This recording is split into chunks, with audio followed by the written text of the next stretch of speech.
actualmente ese paciente va en seguimiento, ¿no? Y está ahorita en inducción con rituximab y también con corticoterapia y está mucho mejor.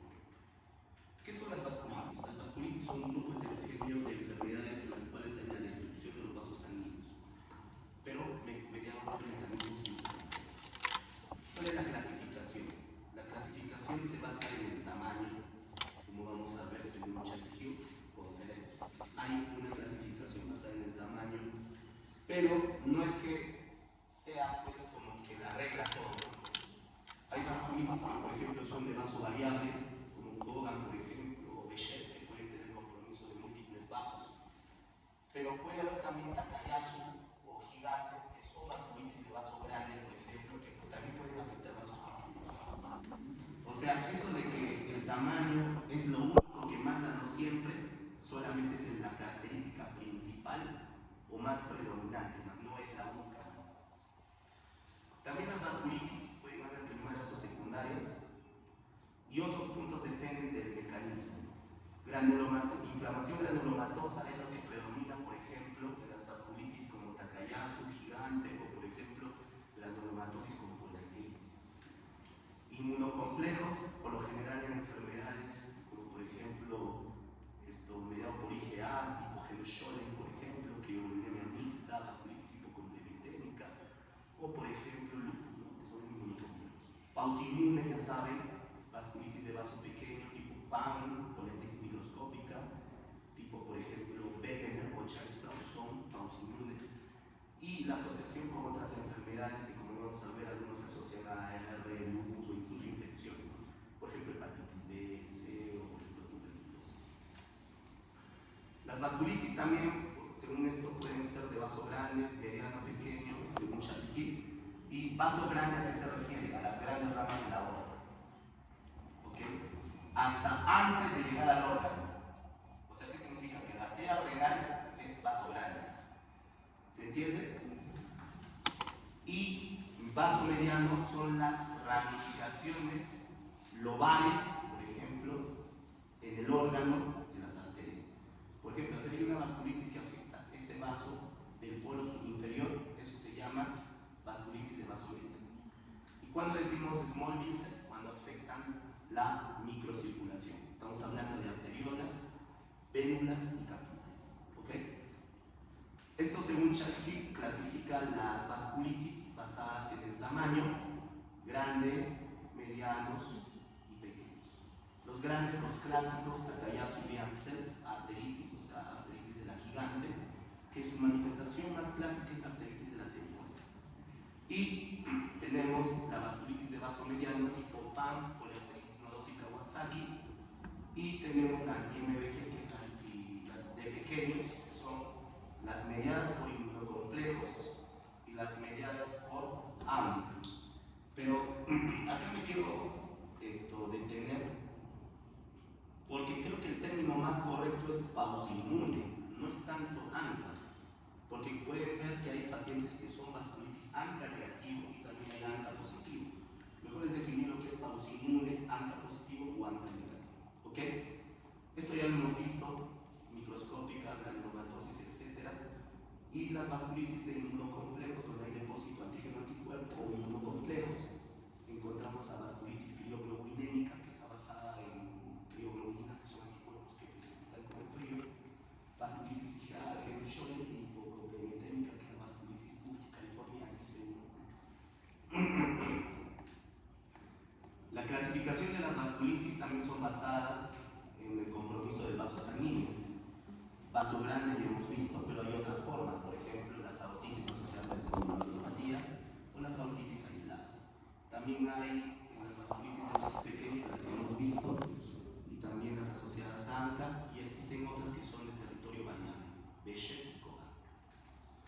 Hay etiologías secundarias asociadas a infecciones, toditas estas. Tal vez las más importantes son las asociadas a hongos, Neisseria gonorrhoeae, por ejemplo, y tuberculosis, que sobre todo con el TB causa vasculitis del sistema nervioso central, y también sífilis.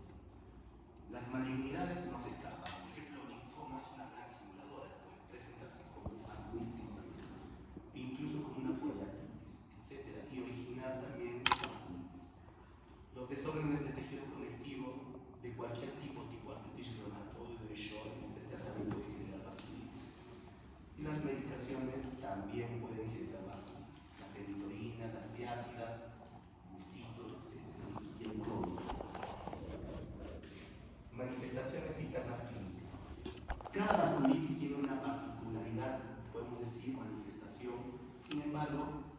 puede ser de difícil diagnóstico. Siempre la historia tiene que ser prolija y completa, hay que analizar desde la punta del pelo hasta el dedo. El examen físico debe ser complejo y siempre, si encontramos una imagen que nos dé vasculitis, caballeros, tenemos que examinar todo debe ser bien examinado para demostrar que no haya características sistémicas. ¿Qué significa enfermedad sistémica? Diciendo eso, una enfermedad sistémica se refiere a una enfermedad que compromete como mínimo 2 órganos en conjunto. Hay enfermedades que afectan hasta 5, 7, 10 órganos, ¿no? No, hay veces solamente. Y cuando solo afecta un órgano, eso se llama órgano específico. Por ejemplo, una neumonía, ¿no? No hay mucha ciencia. Test complementarios, PSG elevado, PCR elevado, eosinofilia, como por ejemplo el Church-Strauss, etc. Vamos a pasar a la vasculitis. Entonces, la vasculitis de vaso grande tenemos dos: Takayasu, que se da en menos de 50 años, y arteritis de Janssen, o sea, arteritis de la célula gigante, que se da en más de 50. Esta es la principal diferencia entre los tipos en la edad. O es una característica que las diferencia tanto que la arteritis de Takayasu no se da en pacientes de más de 50. ¿Okay? Y en general, la arteritis de la gigante se asocia a un cuadro que se llama poliuria pulmonar. ¿Okay? ¿En qué se parecen estas dos enfermedades? En que ambos generan síntomas constitucionales: fiebre, cefalea, malestar general, etc. Fiebre inexplicable. Puede haber soplos vasculares en el examen con anormalidades en los pulsos de carácter asimétrico y puede haber claudicación de miembros. ¿Y cuáles son las características específicas? Vean que, por ejemplo, la arteritis de la célula gigante o arteritis de la temporal, la principal característica es el dolor de cabeza.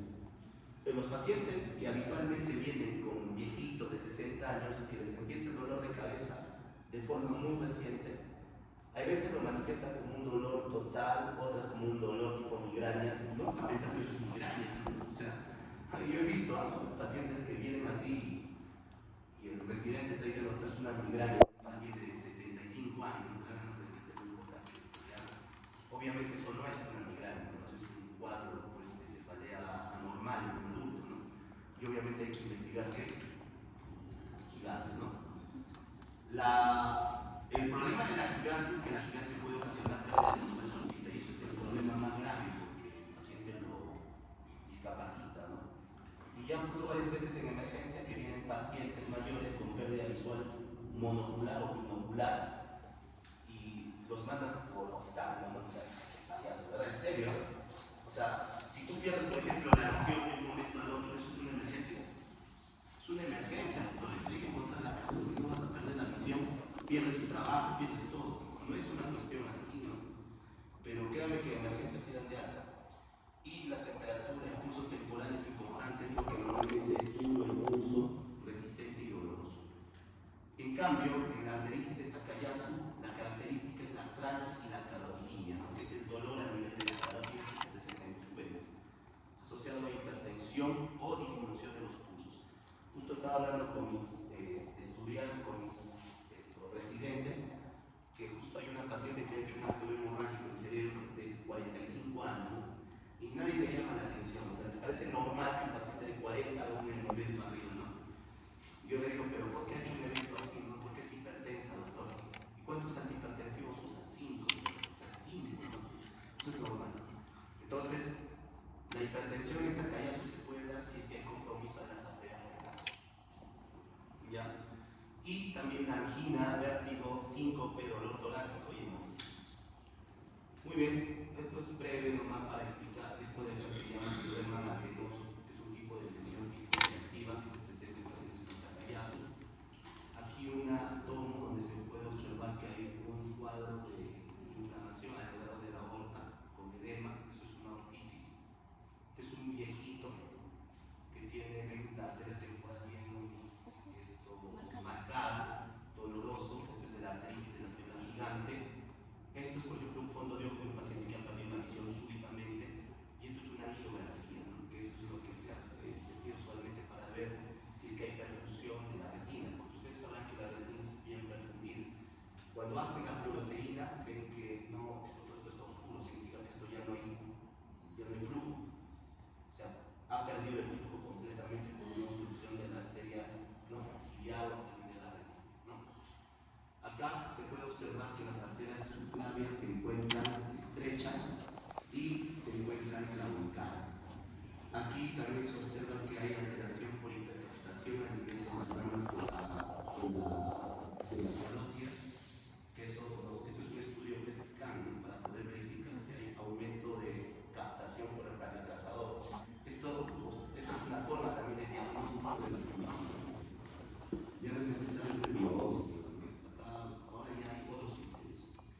esto es un estrechamiento que es característico de las arteritis de la gigante.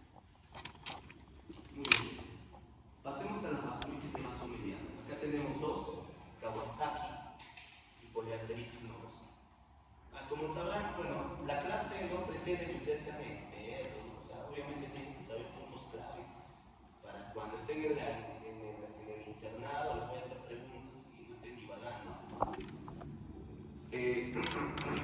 Las vasculitis de vaso mediano tenemos enfermedad de Kawasaki, que se presenta en niños y en jóvenes. Es una enfermedad exclusivamente de chiquillos. La poliarteritis nodosa ya es de adultos, ¿no? La característica que comparten estas es la fiebre inexplicable, pero la gran diferencia es el tiempo. Kawasaki es una enfermedad subaguda, o sea, menos de 2 semanas de evolución. Y si tienen la oportunidad de ver en pediatría, por ejemplo, con síntomas constitucionales, compromiso multisistémico, como por ejemplo linfadenopatía, compromiso multicutáneo, artritis y vascular, eso corresponde a un Kawasaki. ¿Okay? Tal vez la complicación más severa de estos pacientes es justamente el compromiso cardíaco, porque causan aneurismas y el paciente desde muy chiquito puede impactarse. Entonces, por estrategia, estos pacientes requieren manejo con corticoterapia y inmunoglobulina, y a ellos se les da. La otra condición para que dan inmunoglobulina en nuestro país es para el llama. Y en poliarteritis nodosa también tenemos síntomas constitucionales, enfermedad multisistémica que compromete cualquier órgano. A veces esta enfermedad se confunde mucho con la poliarteritis microscópica, ya que la poliarteritis nodosa se describía inicialmente y la PAN se consideraba como un subtipo de poliarteritis nodosa. Estamos hablando de hace más de 30 años. Pero ya después de eso se sabe que la PAN, o sea, la poliarteritis microscópica, tiene características diferentes a la nodosa, porque la nodosa es de vaso mediano y su principal característica es dañar los vasos medianos con aneurismas. Acá nosotros vamos a ver una manifestación dermatológica de la PAN, que es el livedo racemoso. Vean que la piel tiene un patrón maculeado, ¿no? Que es característico de la vasculitis de vaso mediano, como la PAN. Y valga redundar, la PAN se asocia generalmente a hepatitis C, por ejemplo. En otros casos, aquí ven la imagen, ¿no?, que les enseñé de un riñoncito en un primer momento. Les dije que los vasos medianos afectan los lóbulos, ¿no? ¿Y qué ven acá? Ven una bolita, ya eso es una aneurisma. Eso significa que esto ya es característico del PAN. Luego también pueden afectar, generar necrosis sacral, como en el caso de este negrito. Y también pueden originar, por ejemplo, obstrucción intestinal, como el caso de este paciente, que le hacen un angiograma y ven que hay infarto, ¿no?, porque acá hay obstrucción. Y cuando lo operan por un abdomen agudo, ven que está necrosado el intestino, ¿no? Se hace el infarto. Entonces, esto es un abdomen agudo en un paciente con constitución. Vamos a ver también lo que son las vasculitis de vaso pequeño. Esto ya lo hemos visto en los casos clínicos, ¿no?, bastante ilustrativos. El primero es la vasculitis del pausinmune. Por eso les digo, pausinmune significa que hay muy poco anticuerpo que se detecte en el IFI, ¿no? Y generalmente puede ser ANCA positivo o ANCA negativo. O sea, doctor, el ANCA nos dice que eso es una vasculitis. No, doctores. Lo que nos dice que es una vasculitis es la biopsia y las manifestaciones clínicas. O sea, si el paciente tiene manifestaciones como por ejemplo púrpura palpable, hematuria, hemoptisis, parestesia o debilidad, todas estas manifestaciones son de hecho vasculitis de vaso pequeño. Graben esto, porque no voy a dejar las diablos, voy diciendo, yo no dejo diablos porque después aparece en script, no sé, he visto ya la otra vez. Pongan atención, esto son manifestaciones de vasculitis de vaso pequeño. El caso de la chiquita de 29 años tenía púrpura palpable, tenía hematuria, no tenía esto, pero tenía glomerulitis. O sea, tenía casi todas las manifestaciones de vasculitis de vaso pequeño. Las pausinmunes pueden ser las que conocemos como granulomatosis con poliangelitis, que es popular vegana, adenomatosis eosinofílica, pues Charles-Strauss, que en este caso ya está diagnosticado, y poliartritis microscópica, que también está diagnosticada. En los vasos pequeños también resalta la anti-MBG, que es antimembrana basal glomerular, que es conocido como VASCO, que es una vasculitis que se caracteriza por síndrome de pulmón riñón y origina capilaritis brutal. En inmunocomplejos tenemos vasculitis crioglobulinémica, IgA, que es Schwelle antes llamado de y anti-C1, que es la bucaliforme. Esto ya les mencioné. Y acá están cosas que les van a servir y pongan bastante atención. Para empezar, que lo que observan acá es una tomografía en corte axial con un compromiso alveolar, pero también intersticial. Esto, por ejemplo, es de un paciente que tiene una poliangiitis, ¿no? Y que lo que está manifestando la paciente es una hemoptisis con un síndrome pulmonar de hemorragia alveolar. ¿Ok? ¿Esto qué era? Púrpura palpable. Si ustedes observan esto en un paciente, ¿qué van a pensar? ¿Vasculitis de qué? Vaso pequeño, ya de frente, ya no se será petequia, no será púrpura por plaqueta, ¿no? Esto es por vasculitis. Siguiente, ¿esto qué es? Esto es un pseudotumor orbitario. Y acá viene la primera gran enseñanza. Las vasculitis, sobre todo Wegener, es la gran simuladora por excelencia, al menos de todas las vasculitis. Wegener puede simular tumor pulmonar, puede simular tuberculosis, puede simular exoftalmos, puede simular tumor periorbitario, puede simular paquimeningitis tipo TB, puede simular, por ejemplo, hematuria, etc. O sea, cualquiera de esas manifestaciones. Y entonces el Wegener siempre es un diagnóstico difícil cuando es órgano específico y no es clásico. Hay muchos colegas que piensan que los Wegener siempre hacen pulmón-riñón, ¿no? Y eso es de niño, ¿no? Porque ya les he dicho que el Wegener es gran simulador, puede simular todo. Y si hay algo que es bastante cierto, y eso les voy a dejar ahora claro, el Wegener le gusta atacar de la zona de la vía aérea para arriba. O sea, fosas nasales, garganta, tráquea, ojos, por ejemplo, cerebro, ¿no? Le encanta la vía respiratoria alta. Entonces, una característica distinguible del Wegener es que afecta la vía aérea. A diferencia de poliangitis microscópica le encanta el riñón. Le encanta el riñón y destroza el riñón primero, ¿no? Pero las otras manifestaciones como vía aérea generalmente no lo tocan, ¿no? Eso es una característica distintiva. Esta chiquita, por ejemplo, tenía una exoftalmos, incluso puede parecer que es una celulitis periorbital, etc. Pero era por un pseudotumor orbitario originado por una granulomatosis de Wegener. Esto es una lesión renal en un paciente con Wegener y con PAN. Y lo que observan acá es lo más interesante. Esto es lo que nos debe informar el laboratorio cuando nosotros estamos frente a un vasculitis glomerulonefritis. Estas células que tienen forma de estrellita, ¿no? Se llaman crenocitos. Y para considerarlo significativo tiene que ser más del 25% de los. Y hay otras que acá no lo ven, pero son forma de cuchillito que se llaman acantocitos y esos deben ser más del 5%. Si ustedes se encuentran esto, ya esto es una glomerulonefritis y hay que buscar vasculitis definitivamente. Eso ya no se piensa, ¿no? Vasculitis, ¿no? Bien, criterios diagnósticos, como les digo, no hay criterio diagnóstico, hay criterio de clasificación. Y el diagnóstico requiere juicio clínico, muchachos. ¿Ya? Eso ya les voy a explicar el lupus. El diagnóstico no se hace con los criterios, sino ustedes tienen que formar su criterio en base a todo lo que manifiesta el paciente y ver si se ajusta al cuadro que ustedes están sospechando, habiendo excluido los cuadros, ¿no? Y como bien menciono acá, las vasculitis son grandes mimetizadores y muchas enfermedades mimetizan vasculitis, como el caso de Wegener, ¿no? Hay un enfoque de Steve Weiss, o sea, si